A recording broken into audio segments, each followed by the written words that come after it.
Frankenstein é um filme americano de 2025, dirigido por Guillermo del Toro e estrelado por Oscar Isaac, Jacob Elordi, Mia Goth e Christoph Waltz. O Dr. Victor Frankenstein, um brilhante, porém egoísta cientista, traz uma criatura à vida em um experimento monstruoso que culmina no declínio de tanto o criador quanto de sua trágica criação. Olá pessoas, sejam todos muitíssimo bem-vindos. Hoje é dia da gente falar de novo sobre um filme novo aí, um filme recente. Como eu acho que eu falei no outro vídeo, eu vou tentar trazer um por mês. Resolvi trazer o Frankenstein porque era um filme que eu tava bem curioso pra ver. Esse é um que eu acho que eu já comentei isso lá quando a gente fez o da lista, que é um que eu li o livro, então fico sempre aí nessa expectativa. O da lista, que é o clássico do James Whale, não usa praticamente nada do livro, usa o mínimo que ele foi capaz de usar. E eu tava na expectativa desse aqui ser bem mais fiel. Acho que em alguns momentos eu vi comentários sobre esse filme, de pessoas assim aleatórias que me deram uma expectativa de fidelidade. E bom, deixa eu deixar avisado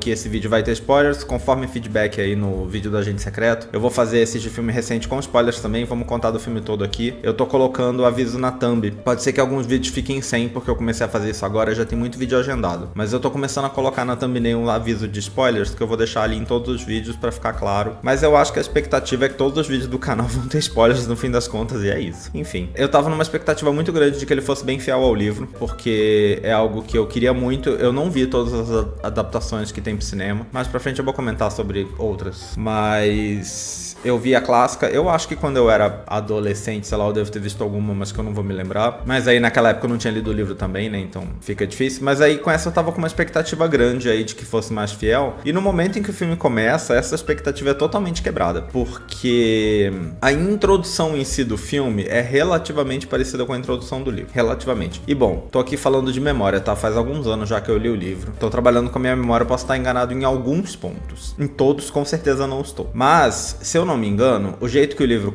Bom, ambos começam com uma cena na neve, no gelo, na verdade, né? Tipo, eu não lembro se eles estão indo no Polo Norte ou Polo Sul. Acho que Polo Norte, né? Porque a história se passa na Europa. Acho que eles estão indo pro Polo Norte. É um navio, tá preso no gelo ali e tal. E eles encontram o Victor, resgatam ele. Eles são noruegueses, dinamarqueses, suecos, são de algum lugar assim, o povo do navio, né? E aí eles encontram o Victor e resgatam o Victor, e o Victor começa a contar a história dele pro capitão do navio. E o começo do livro é bem parecido com isso, é bem nesse estilo mesmo. Eu não lembro se o livro começa com ele contando pro navio ou com ele escrevendo uma carta pra irmã. Eu acho que começa com ele escrevendo uma carta pra irmã, que aí é uma plot que não tem no filme. Mas tem no livro a ideia de que ele conta a história dele pro capitão, quase certeza, tem sim. E aí ele contando essa história, e aí que eu me lembre, no livro, sai disso pra começar a efetivamente contar a história. Então já pula daí pra ter o passado dele e tal, a origem, digamos assim, da história. O grosso da história, assim, entra nessa parte. O filme já bota o monstro pra aparecer ali direto. Ainda no gelo, antes de voltar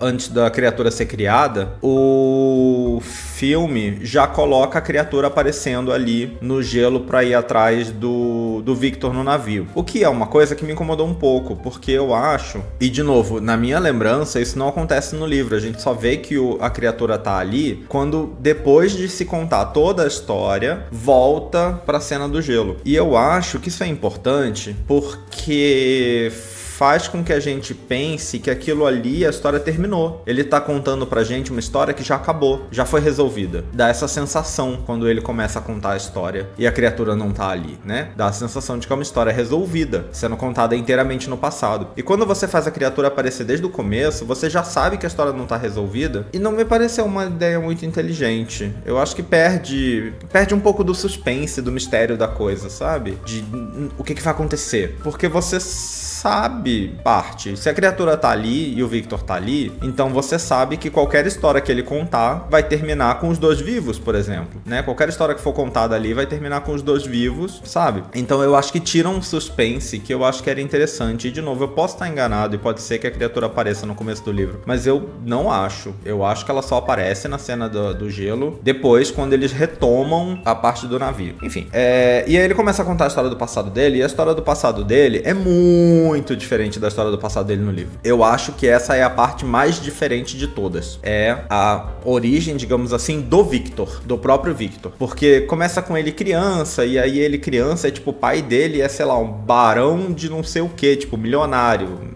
mora num palácio, num grande castelo. O pai é muito rígido com ele, e aí o filme tenta fazer um paralelo de que o jeito como o pai maltrata ele espelha o jeito como ele vai depois tratar a criatura. Nada disso tem no livro.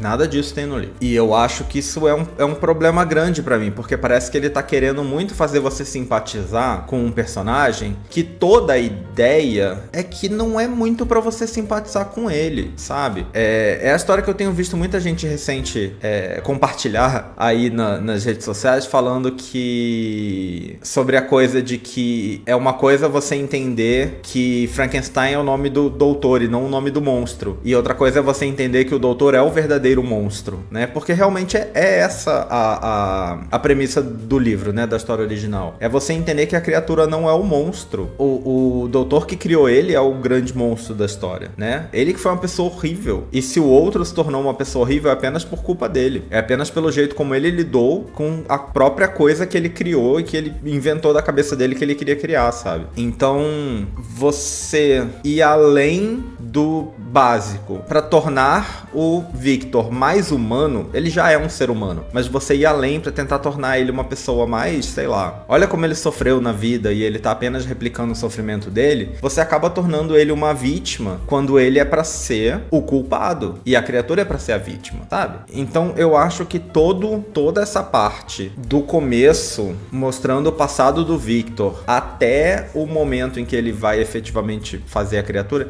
e bom, na verdade até depois também, mas eu acho que esse começo, mostrando ele no passado, pra mim é a pior parte do filme, de verdade. Eu fui assistindo e tipo, desanimando cada vez mais. Eu acho que depois o filme dá uma melhoradinha, mas assim, esse começo pra mim é a pior parte do filme, disparado. É essa relação toda de transformar o Victor nesse coitado que... sei lá, é apenas um fruto da criação dele, coitado dele. Ele não teve opção, ele não soube fazer outra coisa. Ele não teve o amor do pai, então ele não soube ser um pai amoroso pra criatura, sabe? Eu acho que tudo isso é tornar um personagem que toda coisa é que ele é pra ser uma pessoa horrível, e uma pessoa que não pensa nas consequências do que faz, e é você tentar transformar ele num coitado, no sentido vítima mesmo, né, da coisa. E eu acho isso bem problemático, porque eu acho que isso foge muito da proposta do livro, né? Enfim, a gente tem toda essa história, e aí ele tem um irmão que...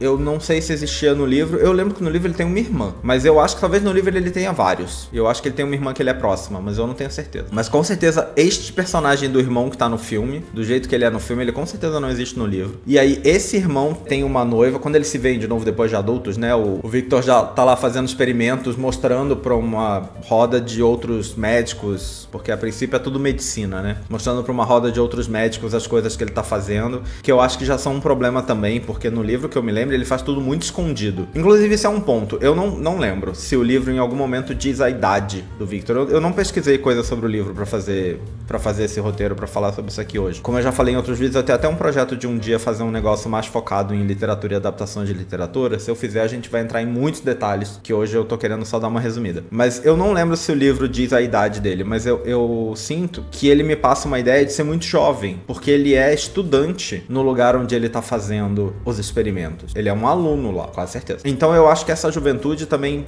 conversa muito com a ideia da irresponsabilidade do que ele faz, né? Ele é, tipo, impulsivo, não pensa nas consequências do que ele tá fazendo, inventou que ele quer fazer um negócio, que ele sabe como fazer, e olha como ele é inteligente, olha como ele é arrogante, sabe? E muito superior a todos os outros, porque ele teve essa ideia, e ele sabe como criar vida, e ninguém conseguiu fazer isso, então ele vai lá e faz, e dane-se no que isso vai dar. Eu acho que isso conversa com a ideia, pra mim, dele ser um estudante, o que faz eu pensar que ele é um adolescente ou pelo menos um jovem. E, bom, obviamente o Oscar Isaac não é, e não é assim que é retratado nesse filme. Sinceramente, eu acho que nenhum filme. Eu acho que esse ponto não é retratado em nenhum filme. E de novo, eu acho que talvez ele não seja necessariamente um adolescente, mas eu acho que ele tem que ser jovem. Eu acho que ele ser jovem é bem relevante. E eu não acho nenhuma adaptação que eu tenha visto ou ouvido falar, mesmo as consideradas mais fiéis, eu acho que não pegaram esse ponto. Talvez porque a ideia do cientista maluco que meio que começa aí tem que ser essa pessoa que é meio experiente, né, pra ele chegar nesse nível de cientista. Quando eu acho que não é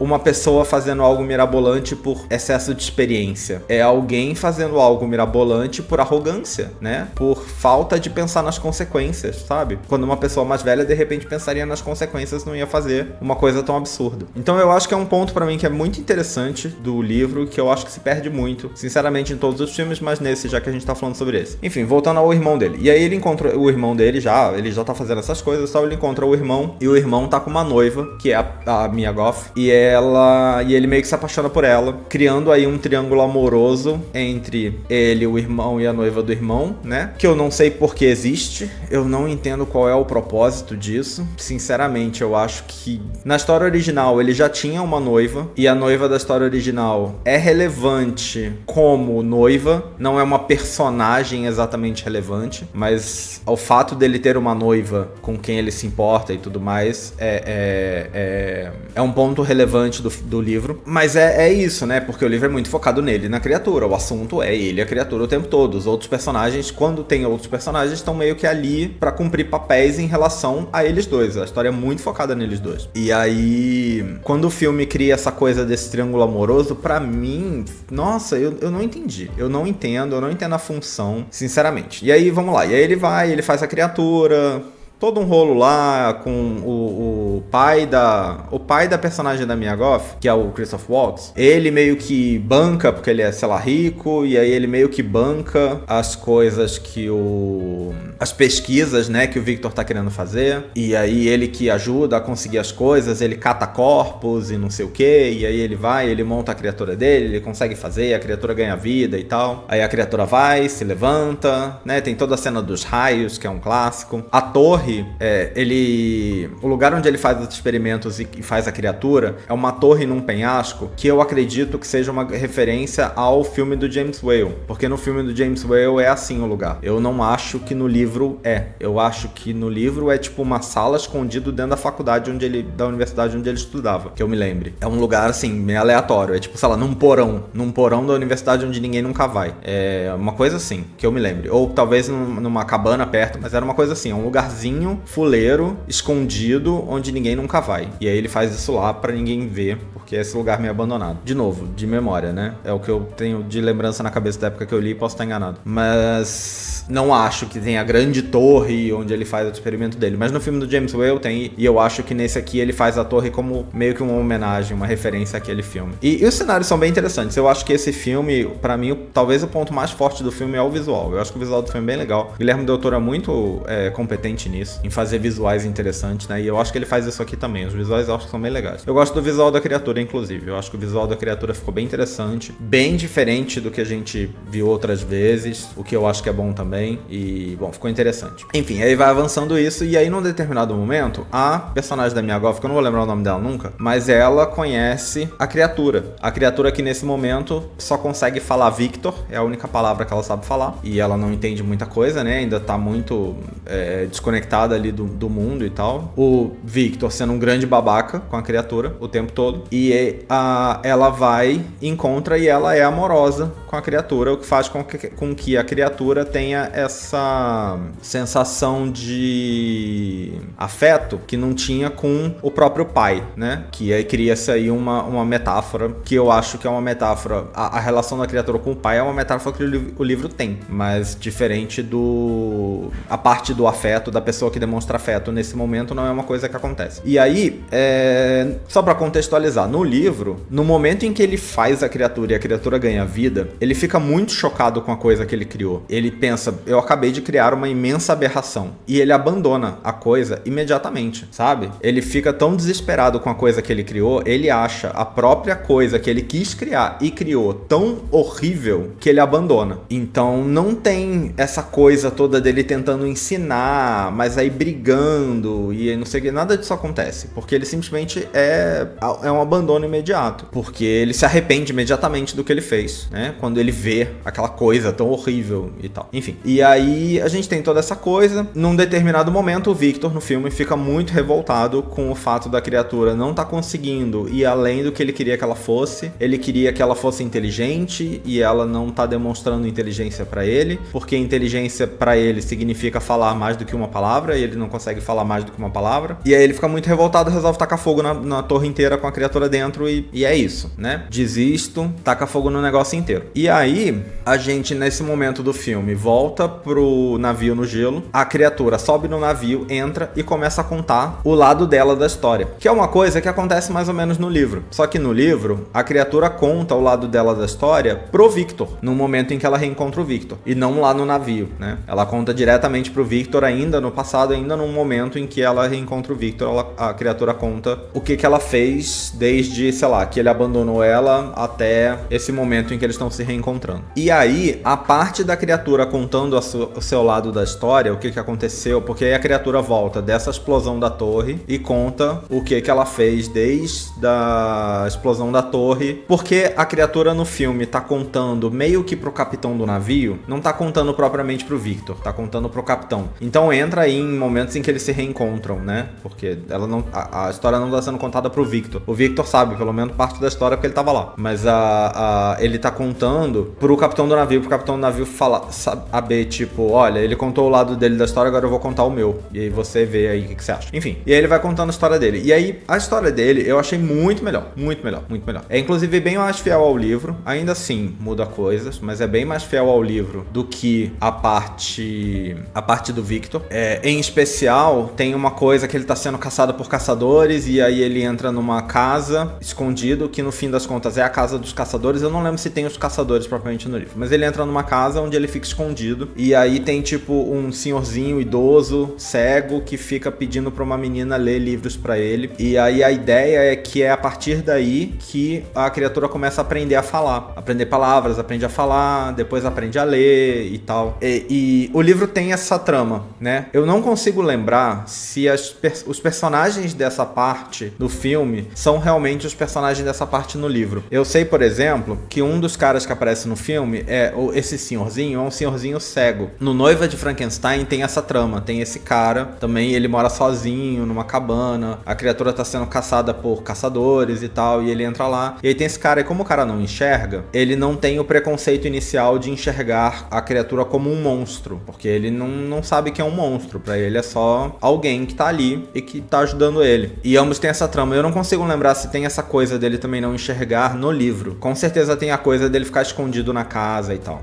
mas se tem isso no livro ou se ele pegou isso da Noiva de Frankenstein, que eu encontro na internet dizendo que ele se inspirou em todas essas coisas. Enfim, eu não consigo lembrar esse detalhe, mas com certeza essa parte dele ficar na casa escondido e aprender a falar, aprender a ler, tudo isso tem. E eu acho que tudo isso é muito importante. A coisa dele aprender a falar e aprender a ler e ficar lendo livros, porque é isso que torna ele uma pessoa inteligente, é uma parte muito importante, é uma parte que muita gente não sabe. Quem assiste só os filmes querem muito mostrar a criatura como monstruosa apenas. Então, por exemplo, se você pega o filme clássico do James Whale, não tem nada disso, né? Só tem ele grunhindo o filme inteiro, ele não fala, ele só fica grunhindo o filme inteiro. É esse bicho que anda, tipo, meio assim, e fica grunhindo o filme inteiro. É um visual clássico? Ou a criatura do Boris Karloff é um visual clássico? É, mas a personalidade dela, a criatura construída ali não visualmente, é completamente fora da versão do livro, né? Enfim, ele conta toda a história, e aí num determinado momento ele reencontra o Victor, ele pede pro Victor dar uma noiva pra ele quer uma parceira, e isso também é algo que tem no livro. E no livro ele usa muito o paralelo do Victor ter uma noiva e ele quer uma também, entendeu? O Victor tem uma noiva, ele quer uma noiva também. Aqui, o Victor não tem uma noiva, o Victor é apaixonado pela esposa, porque essa altura eles já casaram ou estão casando, acho que é no dia do casamento do irmão. O Victor é apaixonado pela mulher do irmão, sabe? Então, mas aí essa mulher foi legal com a criatura, então a criatura, por causa disso, quer uma pra não ficar sozinho. Não sei, eles pegaram uma coisa que era pra ter uma referência já clara, que eu acho que era fácil de fazer, e ele transformou numa outra coisa, que de novo, volta naquele triângulo amoroso com o irmão, e aí o Victor tá lá, tipo, a criatura tá lá, a Mia Goth tá lá, o Victor vai dar um tiro na criatura, sei lá pra quê, porque essa altura ele sabe que não adianta de nada, mas aí a Mia Goth pula na frente, ele acaba matando ela, quando no livro é a criatura que mata, que eu me lembre, é a criatura que mata, e ela mata justamente porque ele tá pedindo coisas pro Victor que o Victor não tá fazendo, e ele fala, faça essas coisas, senão eu vou transformar sua vida num inferno. E aí ele faz isso, porque o livro tem essa coisa do terror psicológico, psicológico, que é muito tipo... Tanto no começo, quando ele faz a criatura e ele fica assombrado por aquela coisa, ele pensa que ele se livrou da criatura. Mas ele não consegue tirar a assombração da criatura da própria cabeça. A criatura não tá nem lá, ou pelo menos até onde ele sabe ela não tá nem lá, mas ele fica com ela na cabeça o tempo inteiro no livro, né? Ele fica com ela na cabeça o tempo inteiro, aquilo assombrando ele o tempo inteiro. E aí entra a coisa do porquê que é um livro de terror psicológico, né? Mesmo depois que a criatura volta, a criatura não ataca, ela não mata o Victor. Ela tem diversas oportunidades, mas ela não quer fazer isso. O que ela quer é que o Victor faça uma coisa pra ela. E enquanto ele não fizer, a criatura vai torturar o Victor com coisas ao redor. Então o Victor foge pra uma outra cidade, pensando, eu vou ficar longe de todas as pessoas que eu conheço, porque aí a criatura não vai me achar. A criatura acha, chega lá e mata todo mundo. E mata todo mundo de um jeito que as pessoas começam a pensar, esse cara estranho que chegou aqui, ele chegou e pessoas começaram a morrer. Então é ele, a culpa é dele, sabe? É muito essa construção que o filme também não tem nada disso. E bom, aí enfim, eu não consigo lembrar o final do livro. Eu precisava reler o livro pra ver como é que termina, porque eu queria comparar com o final do filme, mas eu não acho que o livro termina com o final do filme. Eu especialmente não gostei do final do filme, porque o final do filme é muito, tipo, a criatura e o Victor se perdoando, sabe? E eu acho tão sem sentido, que eu não consigo entender. Fica uma coisa do tipo, tá bom, nada vai acontecer e tá, tchau, é isso. Morre em paz aí, a criatura não vai morrer nunca e tchau. Mas eu te perdoo, sabe? Ficou muito sem sentido, assim, eu não entendo. Enfim, eu contei aí basicamente o filme todo, pelo menos o que pareceu relevante. Vamos falar aí sobre umas curiosidades, né? O filme, obviamente, é baseado no livro da Mary Shelley, que foi escrito em 1818. O Del Toro conta que há muito tempo já que ele tinha esse projeto, é o projeto dos sonhos dele fazer esse filme, já há muito tempo. Ele diz que ele é fã desde criança do Frankenstein, desde que ele viu lá o filme do James Whale, e ele a princípio ia fazer o filme pra Universal, que é meio que, desde aquela época, né, é a empresa dos monstros, né?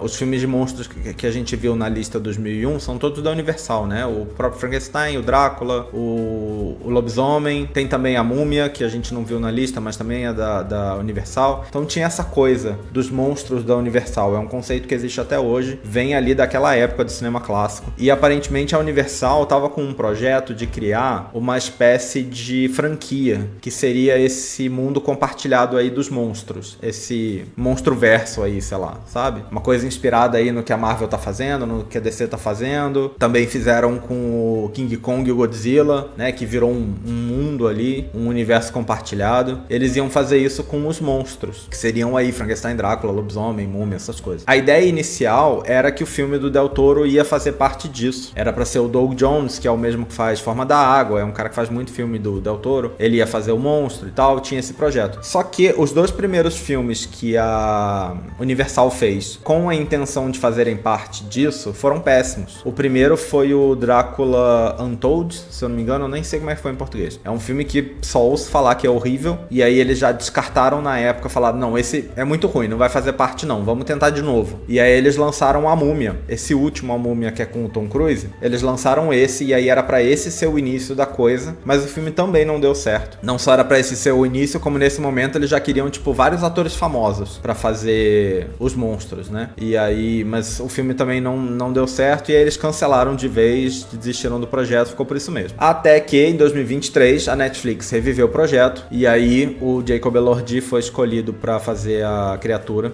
Aparentemente um dos pontos fortes da escolha dele é que ele é muito alto, a altura dele que a gente vê no filme. Talvez algumas cenas tenham um truque de câmera aí, mas ele realmente é muito alto, ele tem 1,97 m, então faz aí uma diferença grande. Eu acho que combina bem, né, com essa proposta mais... esse lado visualmente monstruoso, né, porque é pra criatura ser visualmente monstruosa, e eu acho que a altura dele cria uma imagem sobre-humana, né, que eu acho que funciona bem. Em 2007, o Del Toro tinha dito, acho que numa entrevista, que ele adoraria fazer uma versão do Frankenstein que fosse muito fiel ao livro, e ele citou na época o roteiro que o Frank Darabont fez para a versão do Kenneth Branagh de 1994, que é um filme que eu acho que eu assisti quando eu era adolescente. Em 94 eu tinha 11 anos. Eu acho que eu vi esse filme em algum momento da minha adolescência, mas eu não tenho muita memória a respeito, eu não tenho nem certeza se eu vi. Eu sei que eu vi um Frankenstein nessa época, mas eu sei que tem um outro que eu acho que é com o Christopher Lambert, que deve ser um pouco mais trash. E eu não sei qual dos dois eu vi, porque eu acho que eu vi um desses dois. Eu não pesquisei pra ver de que ano que é o do Christopher Lambert, enfim. Eu acho que eu vi um desses dois em algum momento, mas eu não lembro. E na época eu também não tinha lido o livro, então não ia comparar com nada. Eu lembro de pouquíssimas cenas, assim.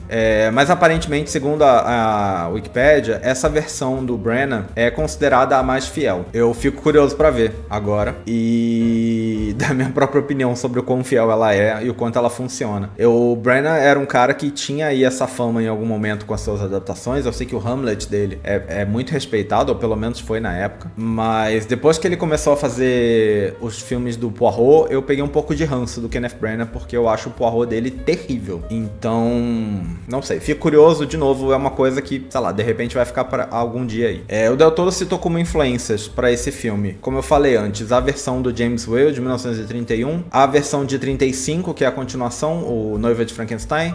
Ele também citou outros filmes não Frankenstein que foram inspirações para ele fazer esse filme. E aí, nessa lista, ele cita dois filmes que a gente já viu aqui, que são Rebecca, do Hitchcock, e O Morro dos Ventos Uivantes, do William Wyler, exatamente a versão que a gente já viu aqui. E eu acho, do Morro dos Ventos Uivantes, eu acho que eu até enxergo algumas referências, talvez, na estética, numa escolha de coisas, não sei.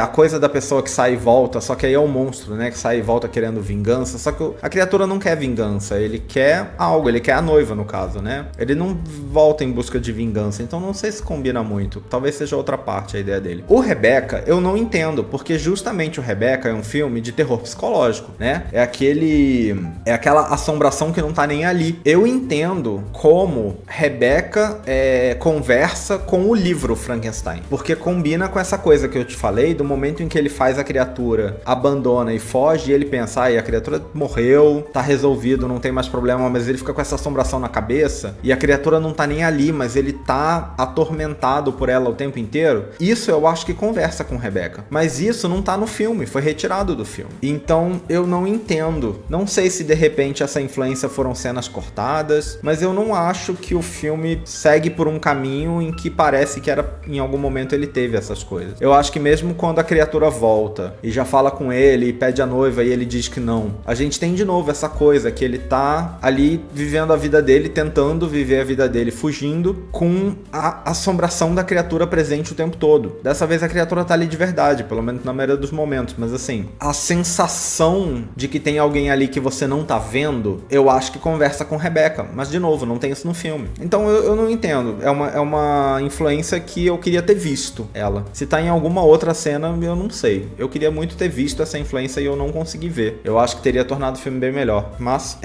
aparentemente o filme tá com uma nota 77 de 100 no Metacritic, com base em 58 críticas, o que, considerado favorável no geral. Eu não daria uma nota tão alta assim pro filme. Eu acho que ele é visualmente interessante, eu acho que ele é um filme legal, mas eu acho que falta muita coisa pra ele ser de verdade o que eu esperava que ele fosse, sabe? Eu acho que se em algum momento o Del Toro quis fazer uma adaptação fiel do livro, ou ele foi seriamente impedido, porque a gente sabe que essas coisas acontecem, né? Produtoras controlam muito o resultado final de filmes e decidem coisas que de repente não é o que o diretor queria. Não sei se é o caso, mas eu acho que é possível. Ou ele simplesmente saiu completamente da vontade que ele tinha lá em 2007, quando ele falou isso, e ele hoje pensava outra coisa completamente diferente, porque assim, ele não fez uma adaptação fiel. Se ele algum dia quis, não foi isso que ele fez. E de novo, eu acho uma pena, porque eu quero muito, eu acho que o livro é muito bom. É um livro que eu li, eu gostei muito. E eu acho que parece que nenhuma adaptação, de novo, das que eu vi até o momento, pega o que parecem ser os pontos mais importantes. Todo mundo foca muito no é um monstro. Mesmo ele acaba fazendo isso, sabe? De um jeito diferente. Eu acho que ele humaniza muito mais a criatura do que outros filmes. Mas ainda assim, ele ainda foca muito na criatura ser monstruosa, sabe? Eu acho que, sei lá, eu acho que se perde muito numa coisa que era pra ser super densa, super elaborada e torna um negócio extremamente simplório e ainda com esse final de tipo, mas eu te perdoo, tudo bem, então tchau, sabe? Que é bobo, é um final de anos 30, sabe? Que o filme tinha que ter final feliz. Por quê? Por que isso? Não entendo. Não achei um filme péssimo. Eu não acho que o filme é péssimo. Eu acho que ele é visualmente bem interessante e eu acho que ele tem momentos legais. Como eu falei, eu acho que a criatura tá muito boa em si, assim. A criatura em si tá muito boa. Mas tem muita coisa no filme que eu não entendo por que foi colocada. É uma coisa que frequentemente me incomoda. Se fala muito no que se tira dos filmes, né? Na hora de fazer uma adaptação literária. As pessoas frequentemente comentam muito de coisas que tinha no livro e foram removidas na hora de fazer no cinema. Mas o que me incomoda muito são coisas que são adicionadas. Porque o removidas, eu entendo que no livro cabe muita coisa que de repente no filme não cabe. Mas aí que você começa a colocar um monte de coisa que não fazia sentido, sabe? E aí essas coisas estão ocupando espaço de coisas que faziam sentido, porque aquele livro foi muito bem pensado, ele é considerado um clássico por um motivo, sabe? Uma coisa é você pegar um livro ruim que tem uma ideia boa e você usar essa ideia boa pra transformar numa coisa interessante, porque o livro na verdade não era muito bom. Não é o caso, sabe? Então, enfim, acho que foi longe já, esse vídeo já tá bem longo. Eu acho que é isso, eu acho que é um filme que me decepcionou bastante, assim. Eu queria muito ter gostado dele, mas eu acho que ele me decepcionou bastante por conta dessas mudanças na história que ele faz. Eu não acho que elas fazem sentido, mas eu também não acho que é uma perda de tempo. É um filme, sei lá, razoável, é um filme bonito, com certeza. Eu acho que tem visuais interessantes e acho que é um filme que dá pra gostar dele, então fica aí. Dito isso, o que vocês acharam? Com certeza tem gente aí que viu esse filme. Fico na curiosidade de saber a opinião de outras pessoas, se concordam ou discordam. Em especial quem leu o livro, mas na verdade também quem não leu. Porque eu como pessoa que li, eu sinto que o que mais me incomoda no filme é o que eu inevitavelmente comparo com o livro. Eu não sei se pra quem não leu, o filme de repente parece muito interessante. É possível que pra quem não leu, o filme pareça muito interessante. Se não tiver alguém que não leu, também quero muito saber o que vocês acharam desse filme. E é isso. Como sempre, podem comentar aí o que vocês acharam, tanto do filme, quanto do vídeo, quanto, sei lá, de qualquer coisa. Estamos sempre abertos a opiniões aí. Vamos ver qual vai ser o próximo filme. Mês que vem vou tentar trazer um outro filme. Mês que vem eu vou tentar trazer um filme já de 2026. Vamos ver se eu consigo. Tentar pegar algum filme no comecinho do mês. Mas se não der, eu pego algum ainda de agora do final de 2025 pra gente fazer. E é isso. Espero que vocês tenham gostado desse vídeo. Em breve nós estamos de volta com mais um. É isso. Até a próxima. Valeu! Até mais!